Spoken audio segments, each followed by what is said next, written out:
Hello to all. कल के lecture में हमने सेट्स के बारे में देखा था। आज के लेक्चर में हम रिलेशंस के बारे में पढ़ेंगे कि रिलेशन होता क्या है। देन नेक्स्ट में हम फंक्शन के बारे में पढ़ेंगे। तो आज का लेक्चर हम स्टार्ट करते हैं।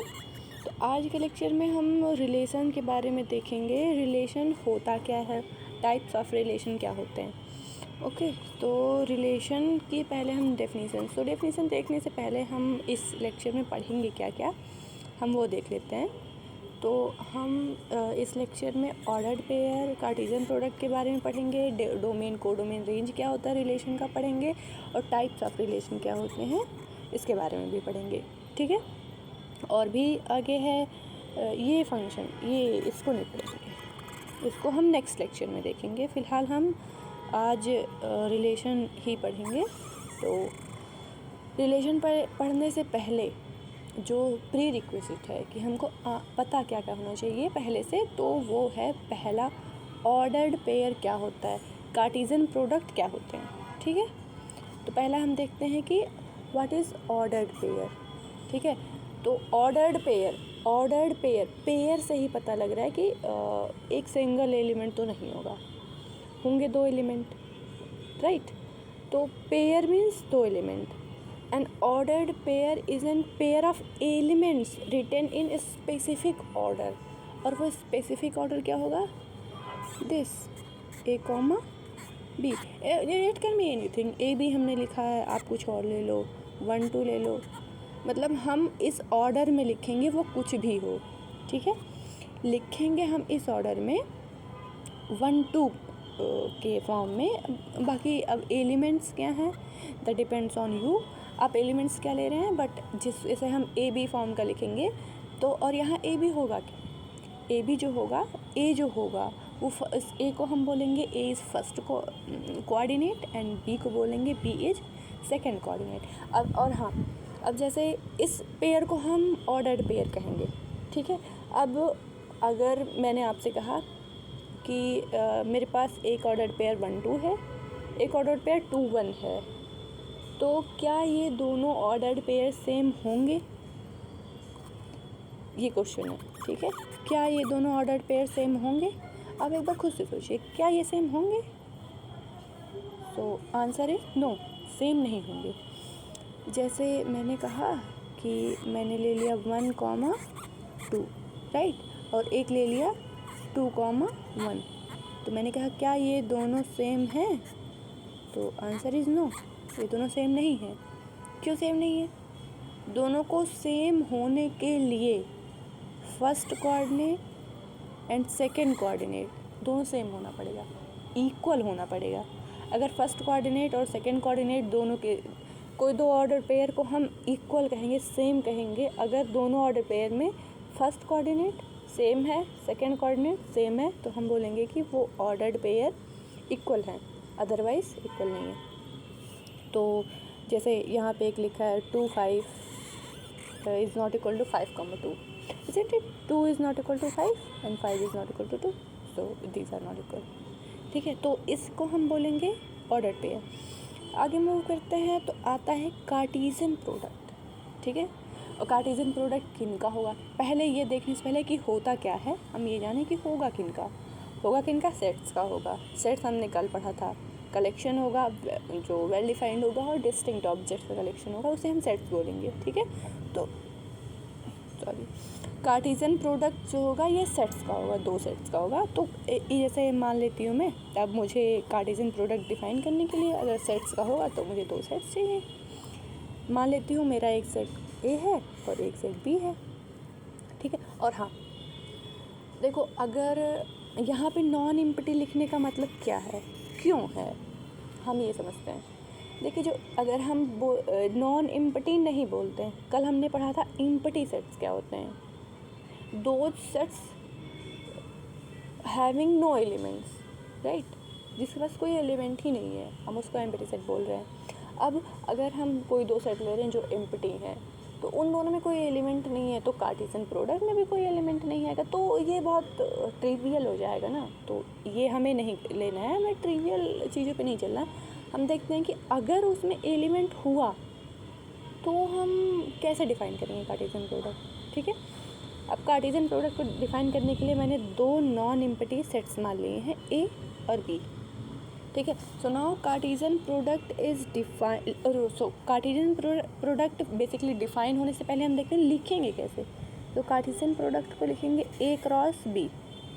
डिफाइन कैसे होगा, ए और बी के कार्टेशियन प्रोडक्ट में जहाँ पे ए और बी सेट्स हैं, इसमें ये कलेक्शन होगा ऑर्डर्ड पेयर्स का। अभी हमने इसको क्या बोला था, ए कॉमा बी को ऑर्डर्ड पेयर बोला था। तो ये कलेक्शन होगा A comma B ordered pairs का, जहाँ ए कहाँ से आएगा, A belongs to A and this B belongs to B, right. तो इस चीज़ का कलेक्शन होगा। जैसे अभी ये तो हमने डेफिनेशन देख लिया, अभी हम देखते हैं कि जैसे हम, और तो ये कार्टेशियन प्रोडक्ट क्या है डेफिनेशन देख लिए।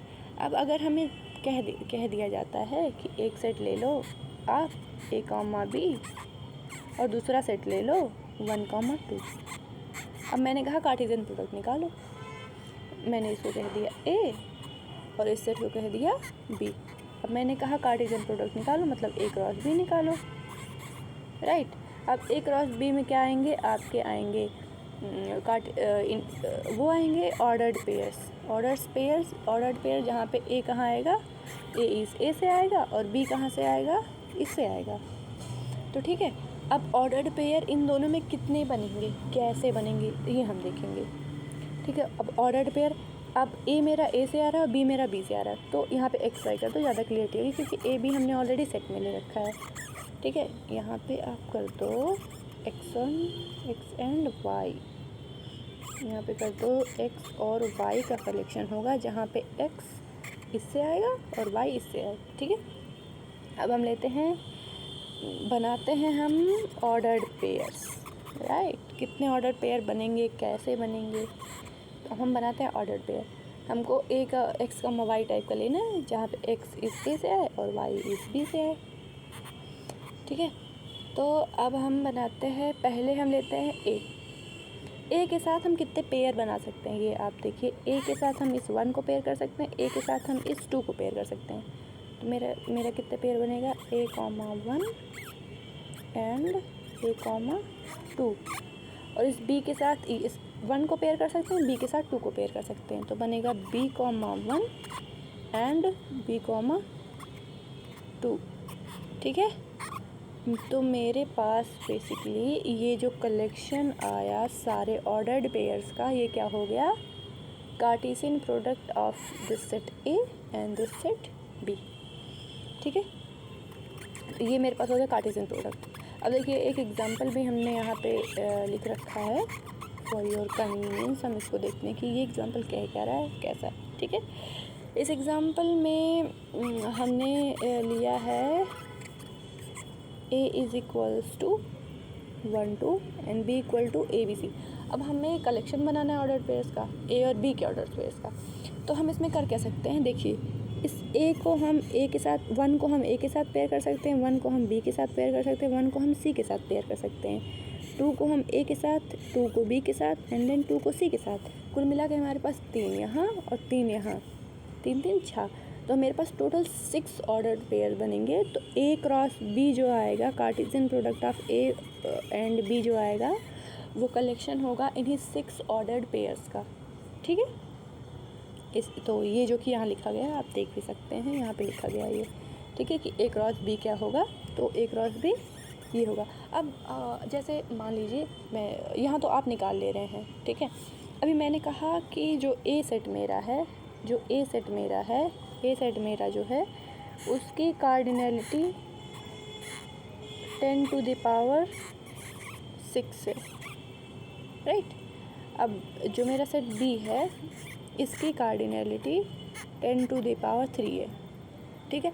अब बताइए कि अब क्या तुम ए के सारे एलिमेंट्स को लेके बी के एलिमेंट्स के साथ कितने ऑर्डर्ड पेयर मिलेंगे, क्या आप ये करेंगे, मतलब ऐसे सोचेंगे कि ए क्रॉस बी में, मैंने कहा कि ए क्रॉस बी में कितने एलिमेंट होंगे, तो आप क्या ऐसे एक एक का ले फिर बताएंगे मुझे, नहीं, क्योंकि पॉसिबल ही नहीं है ना कि हम 1 लाख एलिमेंट्स का एक एक करके 1000 एलिमेंट्स के साथ कलेक्शन देखिए कितने पेयर बनेंगे, देन उसका कलेक्शन बनाए, तो ये सब बहुत हो जाएगा, बट ये बहुत लेंदी होगा। ठीक है, तो हम देखते हैं देयर इज़ फार्मूला नहीं है, ये बहुत बेसिक सा एग्ज़ामिनेशन है, आप बहुत आराम से समझ सकते हो कि यहाँ पे एक एलिमेंट है, 1 के लिए 3 चॉइसेस हैं, 2 के लिए 3 चॉइसेस है, तो टोटल कितनी चॉइसेस हो गई? 6, राइट। ऐसे नंबर ऑफ ऑर्डर्ड पेयर। अब यहाँ ए क्रॉस बी की जो कार्डिनलिटी होगी, मतलब नंबर ऑफ एलिमेंट्स कितने होंगे ए क्रॉस बी में, वो आप ए के एलिमेंट्स मल्टीप्लाइड बाई बी के एलिमेंट्स से ईजिली पता कर सकते हैं। ठीक है, so this is the formula by which you can simply find number of elements in the Cartesian product, right? So now we will move there is one more example. This example is find a cross b. You have to find the Cartesian product between a and b. ठीक है, तो जहाँ पे a क्या है 2 3 है, b क्या है 4 5 है। अब आप देखो कि आप कितने ऑर्डर्ड पेयर बना सकते हो। 2 को आप 4 के साथ पेयर कर सकते हो, 2 को आप 5 के साथ पेयर कर सकते हो, राइट। 3 को आप 4 के साथ पेयर कर सकते हो, 3 को आप 5 के साथ, तो टोटल 4 बन रहे हैं, है ना। और अगर आप ये नहीं कर रहे हो, अगर आप ऑर्डर्ड पेयर नहीं बना रहे हो, स्टिल आप वो बता सकते हो कि कलेक्शन में जो कार्टेशियन प्रोडक्ट बनेगा उसमें कितने एलिमेंट होंगे, कहाँ से कैसे बता सकते हो? इसी फार्मूला से बता सकते हो। यहाँ आपके ए की कार्डिनलिटी कितनी है? 2 है। बी की कार्डिनलिटी कितनी है? 2 है। तो ए क्रॉस बी क्या होता है? ए क्रॉस बी की कार्डिनलिटी, कार्टेशियन प्रोडक्ट की कार्डिनलिटी क्या होती है? ए की कार्डिनलिटी मल्टीप्लाइड बाय बी की कार्डिनलिटी, तो 2 × 2 4 हो गया। ठीक है, in this is the collection. ये सारे ऑर्डर्ड पेयर हमने बना लिए, उसी को कलेक्ट कर लिया, वो हो गया कार्टेशियन प्रोडक्ट। ठीक है, ये एक एग्जाम्पल और हो गया। नाउ हमने जान लिया, हमने अभी कहा था कि जो प्री रिक्विजिट है, जो हमें पहले से जानने की नीड है रिलेशन के लिए, वो है ऑर्डर्ड पेयर और कार्टेशियन प्रोडक्ट। क्यों जानने की नीड है? क्योंकि रिलेशन को डिफ़ाइन करने के लिए हमें इसकी नीड पड़ने वाली है। ठीक है, अब देखते हैं कैसे नीड पड़ने वाली है। देखिए, अब हम पहले देखते हैं कि डेफिनेशन होता क्या है कार्टेशियन प्रोडक्ट का, रिलेशन का डेफिनेशन क्या होता है। जैसे रिलेशन किसके बीच में हम देख रहे हैं, पहले तो है कि रिलेशन होता क्या, वो छोड़िए, रिलेशन किसके बीच में हम देख रहे हैं। जाहिर सी बात है, जैसे रिलेशन का मतलब आप समझते भी हैं, अकेले का तो रिलेशन होता नहीं है ना। अकेला जैसे एक क्रॉस का खुद के साथ भी रिलेशन देख सकते हैं, ऐसा कोई वो नहीं है। पर जैसे 2 लोगों के बीच में जनरली अगर हम ये कहें कि रिलेशन खुद से ही नहीं होता, तो ये गलत होगा। बट हम जनरली 2 पर्सन्स के बीच में देखते हैं ना, तो जैसे यहाँ पे हम देखेंगे रिलेशन, हम देखेंगे सेट्स के बीच में, नॉन एम्पटी सेट्स के बीच में। ठीक है, नॉन एम्पटी क्यों, ये हमने अभी देखा था। तो हम 2 सेट ले लेते हैं, set A and set B, and हम उनका कार्टेशियन प्रोडक्ट लेंगे ए क्रॉस बी। उस कार्टेशियन प्रोडक्ट में क्या आएंगे, अभी हमने देखा ऊपर ऑर्डर्ड पेयर्स आएंगे, राइट। तो relation is nothing but any subset of the Cartesian product, right. Relation कुछ भी नहीं होता है, कार्टेशियन प्रोडक्ट का एक सबसेट होता है। ठीक है, और हम कार्टेशियन प्रोडक्ट को डिफाइन कैसे करते हैं, ऐसे करते हैं, है ना। ए बी ऑर्डर्ड पेयर, जहाँ ए से आएगा और बी से आएगा, हमने इसको कह दिया क्या होगा, ये रिलेशन होगा। Every ordered pair of R belongs to A cross B. जाहिर सी बात है, अगर हमने कल सबसेट की डेफिनेशन देखी थी, हम ए इज सबसेट ऑफ बी कब कहते हैं, जब ए के सारे एलिमेंट बी में बिलोंग करते हैं। तो अगर मेरा जो रिलेशन आर, हम रिलेशन को आर से डिनोट कर रहे हैं, ठीक है, जो मेरा रिलेशन आर है वो अगर कार्टेशियन प्रोडक्ट का सबसेट है, तो जाहिर से अगर रिलेशन आर मेरा कार्टेशियन प्रोडक्ट का सबसेट है, ठीक है, तो अगर R मेरा subset of A cross B है तो अगर हम जो भी यहाँ पे लेंगे ऑर्डर्ड पेयर वो यहाँ होगा ही होगा। यही हमने लिखा है। हमने क्या लिखा है कि यहाँ क्या कह रहा है, every ordered pair of R belongs to A cross B। इसी कोई भी ऑर्डर्ड पेयर आप लेंगे R का वो A क्रॉस में भी बिलोंग करेगा, क्योंकि R जो है A क्रॉस B का ही तो सबसेट है। ठीक है, और डिनोट हम ऐसे करेंगे R A से B में एलिमेंट्स के बीच में हम अगर दिखाना चाहते हैं, जैसे A और B आप सेट्स ले रहे हैं तो हम ऐसा भी लिखते हैं, ऐसा नहीं कि सिर्फ यही एक नोटेशन है A रिलेटेड टू B। ठीक है, ये भी एक रिलेशन नोटेशन है, ऐसा भी डिनोट कर सकते हैं। ठीक है, सो नाउ अभी हमने देख लिया कि रिलेशन है क्या। अब हम उसका एक एग्जांपल देखते हैं। ठीक है, जैसे हमने ले लिया A को 1 2 3। अभी हमने देखा कि रिलेशन किसके बीच में हम देख रहे हैं, सेट्स के बीच में देख रहे हैं, तो हमको 2 सेट चाहिए। पहले तो हमने ले लिया A 1 2 3 B 2 4 6, राइट। अब रिलेशन क्या था, रिलेशन मेरा सबसेट था A क्रॉस B का, मतलब कार्टेशियन प्रोडक्ट का सबसेट था, है ना। और कार्टेशियन प्रोडक्ट में क्या होते हैं, ऑर्डर्ड पेयर्स होते हैं, राइट। अगर कार्टेशियन प्रोडक्ट में ऑर्डर्ड पेयर्स होते हैं तो हमारे रिलेशन R में भी ऑर्डर्ड पेयर्स होंगे, है ना। तो किस तरह का होगा, कंसीडर हम एक R मान रहे हैं, R। ठीक है, मेरा R क्या है 1 2 2 4 3 6। ठीक है, ये मेरा है। अभी अच्छा, अगर मैंने यहाँ आप लोग समझो कि ये रिलेशन है कि R को ये हमने बनाया है, ये रिलेशन है कि नहीं, ये समझने के लिए हम एक बार लिख लेते हैं कि A क्रॉस B होगा क्या, A क्रॉस B होगा क्या। तो आप लोग बताओ A क्रॉस B क्या होगा, 1 2 1 4 एंड 1 6। ठीक है, यहाँ पे होगा 2 2 2 4 एंड 2 6, और यहाँ आ जाएगा 3 2 3 4 एंड 3 6। बेसिकली हम कर क्या रहे हैं, आप ये देखो, बेसिकली हम कर क्या रहे हैं, हम क्या कर रहे हैं, अभी हमने देखा था हम कार्टेशियन प्रोडक्ट निकाल रहे हैं। ठीक है, A और B का, मतलब कि हम देखेंगे ये 1 को हम कितने के साथ पेयर कर, 1 को 2 के साथ पेयर कर सकते हैं, 1 को 4 के साथ पेयर कर सकते हैं, 1 को 6 के साथ पेयर कर सकते हैं, 2 को 2 के साथ पेयर कर सकते हैं, 2 को 4 के साथ, 2 को 6 के साथ, एंड देन 3 को 2 के साथ, 3 को 4 के साथ, 3 को 6 के साथ। टोटल कितने आएंगे, 9। ठीक है, और ऐसे भी आप देख सकते हो टोटल 9 ऑर्डर्ड पेयर्स आएंगे कार्टेशियन प्रोडक्ट में। ठीक है, तो अभी हम देखते हैं, हमने एक रिलेशन माना है 1 2 2 4 3 6। Is it a relation, the question is it a relation और नॉट। इसको रिलेशन होने के लिए जस्ट आप देख लो, क्या ये R जो हमने बनाया है क्या ये सबसेट है A क्रॉस B का। If yes then this one is a relation, if not then it is not a relation. तो आप बताओ 1 2 क्या हमारे कार्टेशियन प्रोडक्ट में था या नहीं था, 2 4 हमारे कार्टेशियन प्रोडक्ट में था या नहीं था, 3 6 हमारे कार्टेशियन प्रोडक्ट में था या नहीं था। तो आंसर इज़ यस, ये हमारे कार्टेशियन प्रोडक्ट में थे। ठीक है, ऑल पॉसिबल ऑर्डर्ड पेयर्स जो होते हैं, all possible ordered pairs Cartesian product में होते हैं, तो जाहिर सी बात है ये तीनों भी होंगे। That means this is subset of A cross B, इसलिए ये रिलेशन है। So we observe that R is subset of A cross B. So R is a relation from A to B.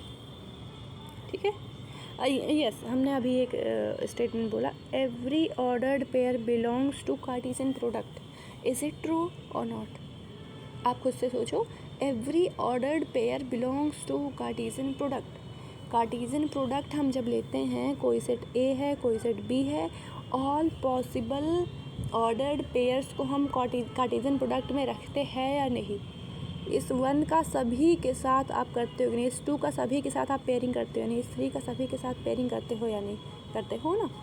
अगर करते हो तो आप सबको उठा के इस कलेक्शन में जो A क्रॉस B होगा इसमें रखोगे, है ना। तो इसका मतलब है कि every ordered pair belongs to Cartesian product, isn't it? Yes. तो अब हम आगे बढ़ते हैं। अभी हमने पढ़ लिया कि रिलेशन क्या होता है। Now the thing is domain and range of a relation. What is domain and what is range of a relation? ठीक है, तो हमने एक रिलेशन मान लिया है 1 to 2, this is random relation. हम एक एग्जाम्पल जस्ट ले रहे हैं। अभी आपका क्वेश्चन यहाँ ये नहीं होना चाहिए कि इज़ इट अ रिलेशन और नॉट, क्योंकि हमने सेट्स को नहीं बताया है ना। अगर हमें सेट्स पता रहेंगे तब हम ना बताएंगे कि क्या ये रिलेशन होगा कि नहीं, ऐसा कुछ भी नहीं। हम जस्ट एक रिलेशन ले रहे हैं 1 to 2 4 and 3 4, ठीक है। तो अभी डोमेन क्या होगा? हम इस रिलेशन का डोमेन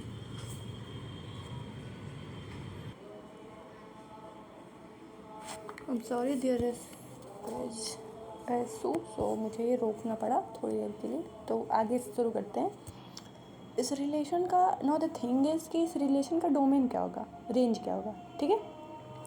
ये बहुत सिंपल है, बहुत छोटी सी चीज़ है कि इसका डोमेन और रेंज क्या होगा।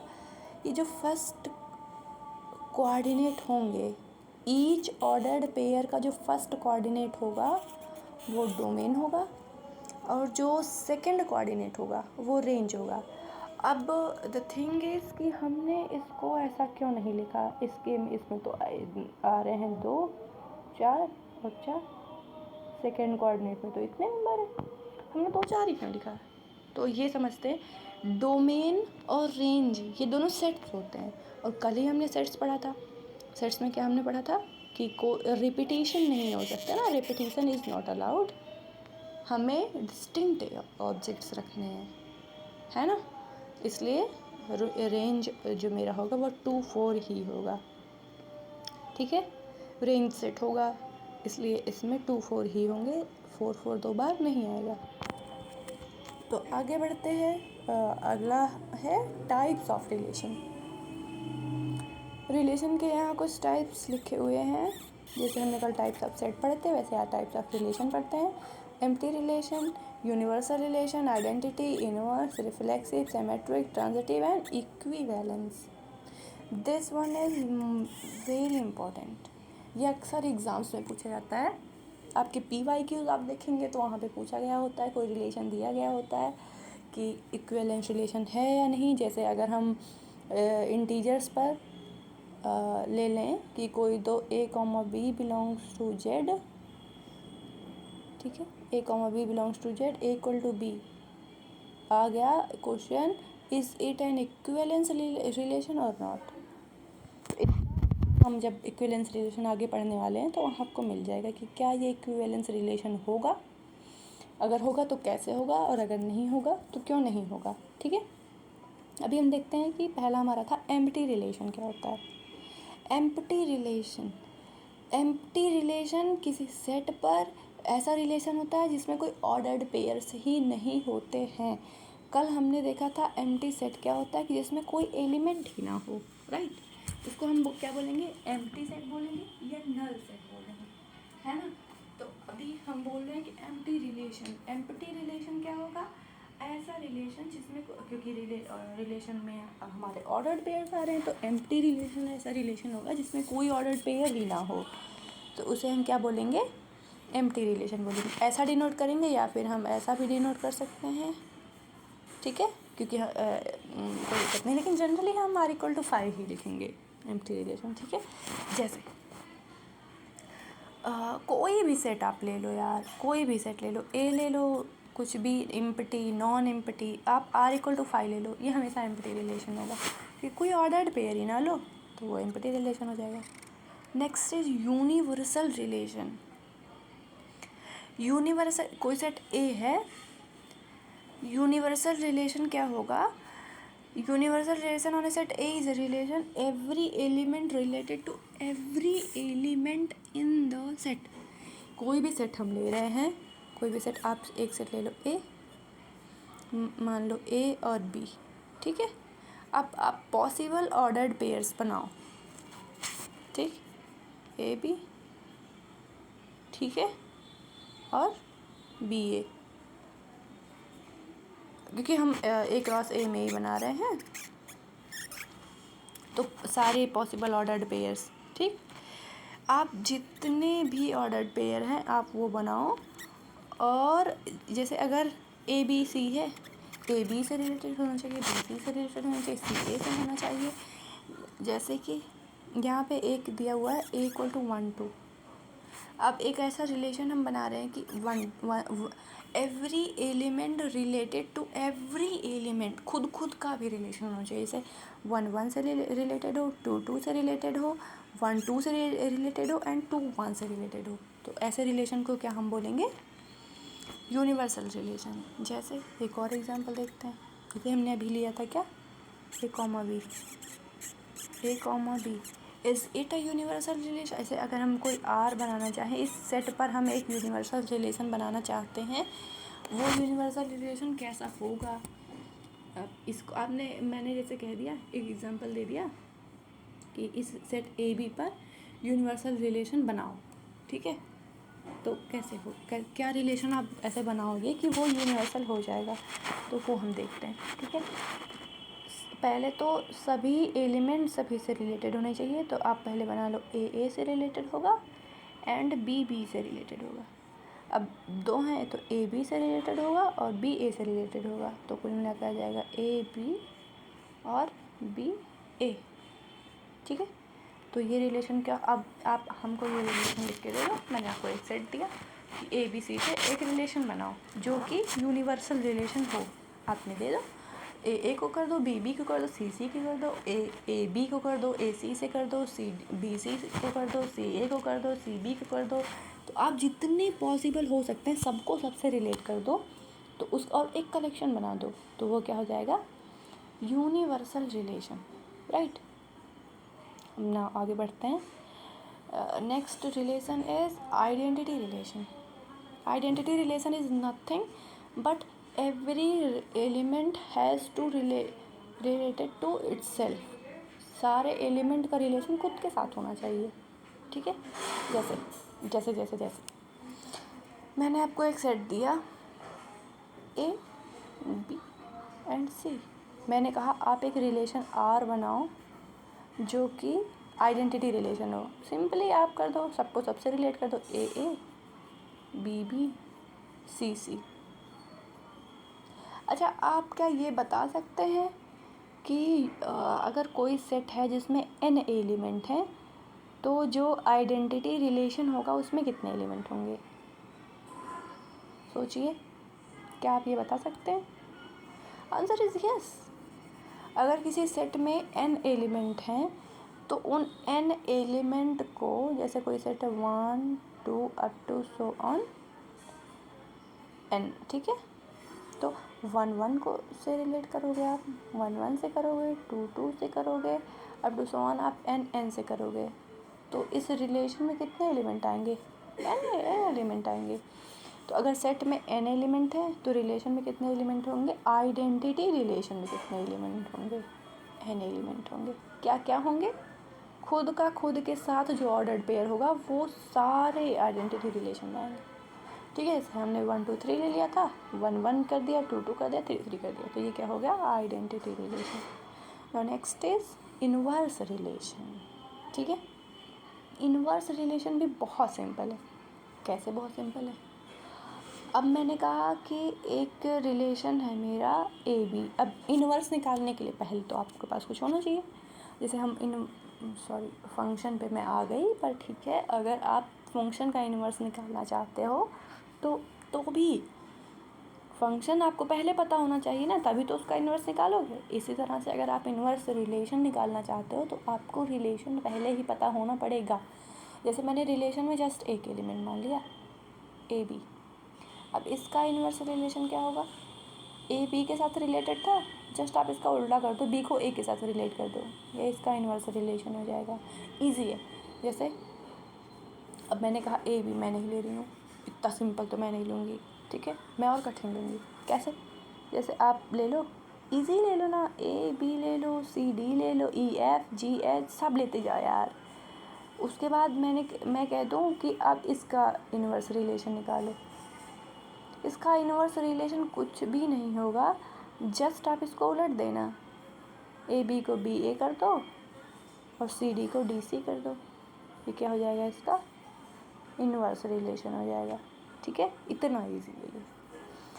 आगे बढ़ते हैं, आगे बढ़े, अच्छा नहीं, आगे बढ़ने से पहले हम देखते हैं, मैंने यहाँ एक एग्जांपल दे रखा है कि r इक्वल टू अगर 1 2 2 3 3 4 है ना, तो r इनवर्स क्या होगा, 2 1 3 2 4 3 होगा। उसका उल्टा आप ऑर्डर पेयर में उल्टा करते चले जाओ, वो हो जाएगा। ठीक है, so now next relation is reflexive relation. धीरे धीरे हम इक्विवेलेंस रिलेशन की तरफ बढ़ते जा रहे हैं, तो हम अभी देखते हैं कि रिफ्लेक्सिव रिलेशन क्या होगा।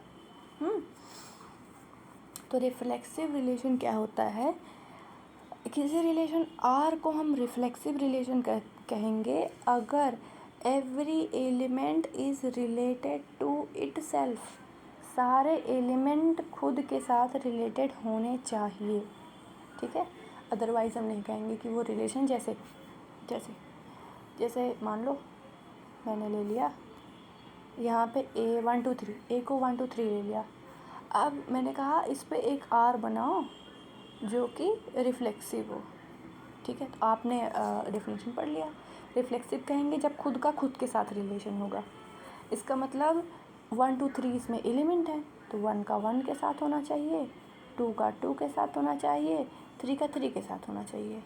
This is an reflexive relation. अच्छा, वन मोर थिंग, अगर मैंने यहाँ पे 1 2 डाल दिया, 1 2 and 3 4, now can you tell me is it a reflexive relation or not? Answer is yes. Why reflexive?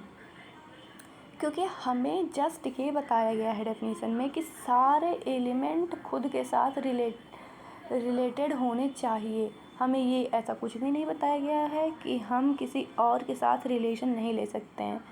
हमें बस इतना बताया गया कि जो रिलेशन हम डिफ़ाइन कर रहे हैं वहाँ सारे एलिमेंट खुद के साथ रिलेटेड होने चाहिए, है ना।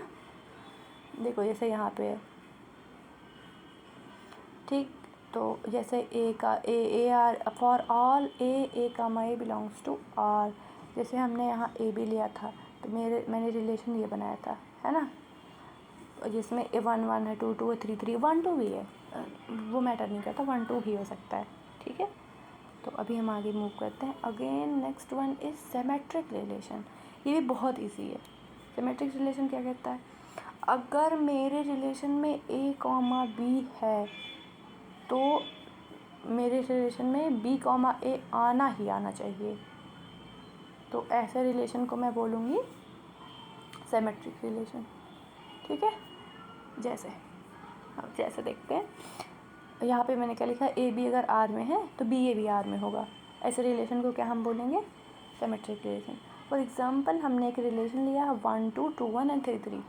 ठीक है, तो 1 2 मेरा इसमें है, 1 2 मेरा है कि नहीं रिलेशन में है, 1 2 मेरा रिलेशन में है।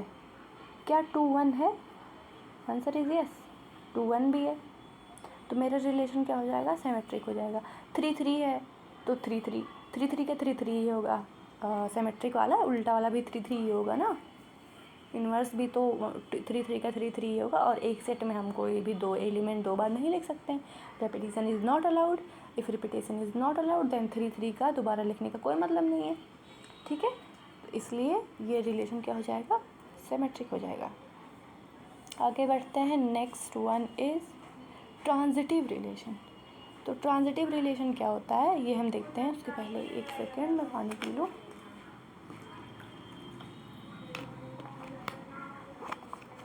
Sorry, yes, now transitive relation. Transitive relation क्या होता है, ये भी बहुत ईजी है। मैंने अगर कहा मेरे सेट रिलेशन में ए बी है, बी सी है, तो ए सी भी होना चाहिए 100%। अगर ऐसा है तो मैं कहूँगी कि रिलेशन मेरा ट्रांजिटिव है, अदरवाइज़ नहीं है। जैसे यहाँ पे हमने क्या लिखा, अगर ए बी आर में है, बी सी आर में है, तो ए सी भी आर में होना ही चाहिए। जैसे देखिए यहाँ पे एक रिलेशन दिया गया है 1 2 2 3 and 1 3, 1 2 1 2 है, 2 3 है।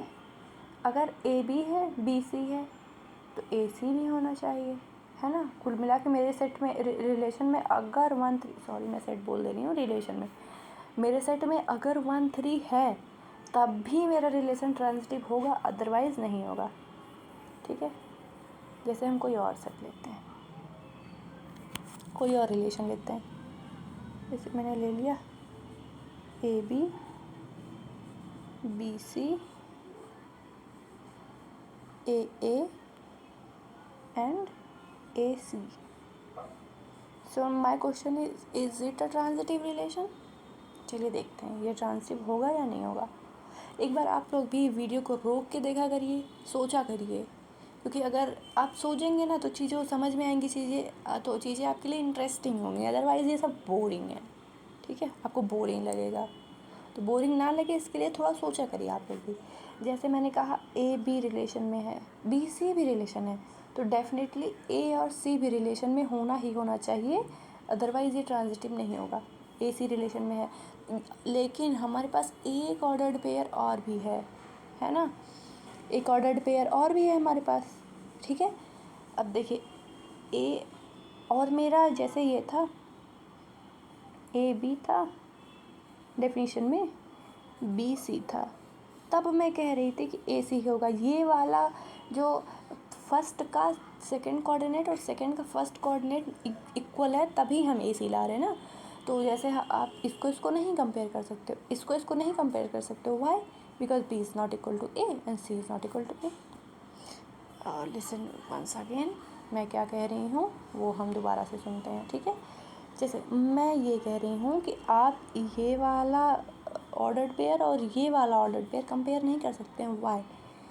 क्योंकि AB और BC था तो हमने कहा कि AC भी होगा, है ना, जो कि था यहाँ रेज हो गया। Why we are able to compare these two? Because the second coordinate of first and first coordinate of second are equal, but in this case second coordinate of first and first coordinate of second are these equal? Answer is no. Are these equal? Answer is no. So you cannot compare these two, so this relation is transitive. Yes, now we will move further. Yes, now we are at, is this relation is equivalence? ठीक है, अब हमारा question है कि क्या ये relation equivalence relation होगा, कौन सा रिलेशन इक्विवेलेंस रिलेशन होगा। ठीक है, कैसे प्रूव करेंगे हम इक्विवेलेंस रिलेशन? तो आंसर इज, हम देखते हैं इक्विवेलेंस रिलेशन कहेंगे कब। A relation is said to be equivalence if that satisfy these 3 properties. ठीक है, वो प्रॉपर्टीज़ क्या है? रिलेशन रिफ्लेक्सिव होना चाहिए, हमने ऊपर पढ़ा। सिमेट्रिक होना चाहिए, वो भी हमने ऊपर पढ़ा। ट्रांजिटिव होना चाहिए, वो भी हमने। रिफ्लेक्सिव में हमने देखा, रिफ्लेक्सिव में हमने क्या देखा कि सभी एलिमेंट खुद के साथ रिलेटेड होने चाहिए। For all A belongs to that set, set के सारे एलिमेंट खुद के साथ एसोसिएटेड होने चाहिए, तो हम उसको बोलेंगे रिफ्लेक्सिव रिलेशन है। सिमेट्रिक में हमने पढ़ा कि अगर AB रिलेशन में आ रहा है तो BA भी रिलेशन में आएगा, है ना, हमने ये पढ़ा। और ट्रांजिटिव में हमने क्या पढ़ा? अगर AB रिलेशन में आ रहा है, AB रिलेशन में आ रहा है, BA आ रहा है, तो AA भी रिलेशन में आएगा। जैसे हमने पढ़ा कि अगर AB रिलेशन में है, BC रिलेशन में है, तो मेरा AC भी रिलेशन में आएगा, तो हम उस रिलेशन को क्या बोल देंगे? ट्रांजिटिव बोल देंगे। तो अगर कोई रिलेशन रिफ्लेक्सिव है, सिमेट्रिक है एंड ट्रांजिटिव है, तो हम उसको क्या बोलेंगे? That relation is an equivalence relation. तो हमने अभी एक ऊपर एग्जाम्पल लिखा था, equality relation on integers, equality relation on integers, is it equivalence relation और नॉट? अब हम देखते हैं। जैसे मैंने कहा कि अब जो A का B के साथ रिलेशन मेरा है वो क्या है? This is equality relation, A is equals to B। तो ना हम पहले चेक करेंगे कि रिफ्लेक्सिव चेक करेंगे हम, मतलब क्या A से रिलेटेड है ऑलवेज फॉर ऑल इंटीजर्स? क्या ए ऑलवेज इक्वल टू ए होता है, क्योंकि हमारा रिलेशन तो ऐसे ही डिफाइन है ना, इक्वलिटी रिलेशन। क्या ए इक्वल, क्या कोई भी नंबर, कोई भी इंटीजर हमेशा खुद के इक्वल होता है? Answer is yes. तो मेरा रिलेशन क्या है? रिफ्लेक्सिव है। सिमेट्रिक हम देखते हैं, A is related to B है, अगर मतलब अगर ए इक्वल टू बी है तो क्या बी इज़ रिलेटेड टू ए होगा? क्या बी इक्वल टू ए होगा? क्या कोई भी इंटीजर अगर 1 इक्वल टू 2 है तो क्या 2 इक्वल टू 1 होगा? हमेशा होगा। इक्वलिटी रिलेशन है ना। अगर हम ए बी को सेम इक्वल कह रहे हैं तो बी भी तो ए के इक्वल होगा हमेशा, इसलिए ये रिलेशन सिमेट्रिक भी होगा। और देन आता है ट्रांजिटिव रिलेशन। ठीक है, ट्रांजिटिव रिलेशन भी देखना बहुत इजी है, विजुलाइज करना कैसे इजी है हम देखते हैं। अगर ए इक्वल टू बी और बी इक्वल टू सी है तो क्या ए इक्वल टू सी होगा? Answer is yes. Equality relation है, ये हमेशा इसके इक्वल होगा, इसलिए क्या हो जाएगा? ये ट्रांजिटिव भी होगा। तो ये तीनों, ये रिलेशन जो मेरा इक्वलिटी का रिलेशन था, ये तीनों कंडीशन सेटिस्फाई कर रहा है, इसलिए ये क्या है? इक्विवेलेंस रिलेशन है। Now there is one more example. हमने एक सेट ले लिया है 1 2 3 और एक रिलेशन लिया 1 1 2 2 3 3। This relation is what? Identity relation. Yes, this relation is identity relation. So my question is it reflexive? Reflexive होने के लिए खुद के साथ रिलेशन होना चाहिए। 1 1 भी है, 2 2 भी है, 3 3 भी है, so this one is reflexive. So I am taking another relation on that A, which is 1 2 2 1 and 3 3. So now my question is this relation is symmetric? Symmetric के लिए अगर मेरे पास 1 A B होना चाहिए था तो B A भी चाहिए मुझे। तो अब 1 2 है, 2 1 है, 3 3 का 3 3 होगा, तो 1 2 का 2 1 है, इसलिए ये रिलेशन क्या है? सिमेट्रिक भी है। नाउ एक दूसरा रिलेशन मैंने लिया 1 2 and 3 2 3. So now my question is this relation is transitive? आइए चेक करते हैं। ट्रांजिटिव होने के लिए हमें क्या चाहिए? अगर ए बी से रिलेटेड है, बी सी से रिलेटेड है, तो ए को सी से रिलेटेड होना पड़ेगा। क्या यहाँ पे ऐसा है? हम ये देखते हैं। हमारे पास है 1 2 2 3, तो हमें क्या चाहिए? 1 3 चाहिए, है ना, ट्रांजिटिविटी के लिए। क्या 1 3 यहाँ पे है? आंसर इज नो, नहीं है। इसलिए क्या ये रिलेशन ट्रांजिटिव रिलेशन होगा? Answer is no, transitive relation नहीं है। इसी तरह से आपको चेक करना है कि कोई रिलेशन रिफ्लेक्सिव है, सिमेट्रिक है, ट्रांजिटिव है। अगर तीनों है तो इक्विवेलेंस है, अगर एक भी फेल कर रहा है तो इक्विवेलेंस रिलेशन नहीं है। ठीक है, सो कुछ प्रैक्टिस क्वेश्चन मैंने दिए हैं। रिलेशन आप डिफाइन करो, ए बी कोई सेट है तो रिलेशन डिफाइन करो आप। कार्टेशियन प्रोडक्ट फाइंड करो, डोमेन रेंज फाइंड करो, इन्वर्स रिलेशन फाइंड करो, इस पर आइडेंटिटी रिलेशन लिखो। ठीक है, here are one few more questions. इसमें क्या है कि स्टेट 3 कंडीशंस, अच्छा कोई भी रिलेशन इक्विवेलेंट रिलेशन होगा या नहीं, इसके लिए आप कोई 3 कंडीशंस क्या होनी चाहिए ये लिखो। ठीक है, एंड कोई सेट ए है और ये रिलेशन है, is this relation is equivalence और नॉट। अच्छा क्विकली देखते हैं एक बार कि क्या ये रिलेशन इक्विवेलेंस होगा या नहीं होगा। तो so now the question is it reflexive? First question तो यही आएगा। सो हमारे ए में था 1 2 3, तो 1 1 होना चाहिए, 2 2 होना चाहिए, 3 3 होना चाहिए, तीनों है, तो क्या ये रिफ्लेक्सिव है? Answer is yes. अब हम चेक करेंगे क्या सिमेट्रिक है। तो अगर 1 2 है तो 2 1 भी होना चाहिए, 1 2 है तो 2 1, बाकी सब आइडेंटिटी है तो इनका कोई मतलब नहीं है। 1 2 है तो 2 1 भी होना चाहिए। ठीक है, तो ये रिफ्लेक्सिव भी है। और हम चेक करेंगे क्या ये ट्रांजिटिव है या नहीं, सॉरी ये सिमेट्रिक भी है, क्या ट्रांजिटिव है कि नहीं। ठीक है, और ट्रांजिटिविटी चेक करने के लिए अगर 1 1 है और 1 2 है, 1 1 है, 1 1 रिलेशन में है, 1 2 रिलेशन में है, तो यहाँ से 1 2 आना चाहिए रिलेशन में ना, तो 1 2 रिलेशन में है। Answer is yes. अब हम देखते हैं क्या क्या और पेयर को हम क्या क्या और ऑर्डर्ड पेयर को हम कम ले सकते हैं। अब हम 2 2 को देखते हैं। 2 2 रिलेशन में है एंड 2 1 रिलेशन में है। तो यहाँ से क्या आना चाहिए, 2-1 रिलेशन में आना चाहिए, वो भी इसमें है, राइट, वो भी इसमें बिलोंग कर रहा है। 3-3 का, तो 3 के साथ कोई भी 3 का सेकंड कोऑर्डिनेट 3 है, एंड कोई ऐसा ऑर्डर्ड पेयर है नहीं हमारे पास जिसका फर्स्ट कोऑर्डिनेट 3 हो, तो हम इस 3-3 के लिए नहीं चेक करेंगे।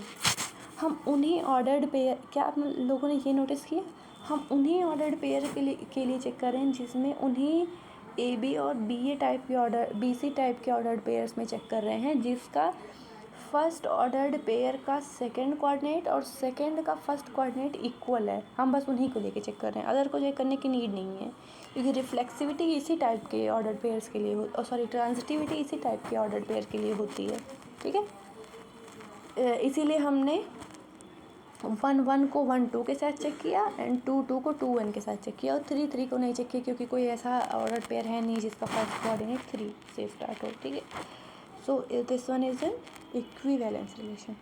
आगे का आप खुद से ट्राई करिए कि एक 1 to 3 दिया है, there is few more ordered pair added to this. So ये रिलेशन अब हमारा ये है, क्या ये इक्विवेलेंस रिलेशन होगा या नहीं।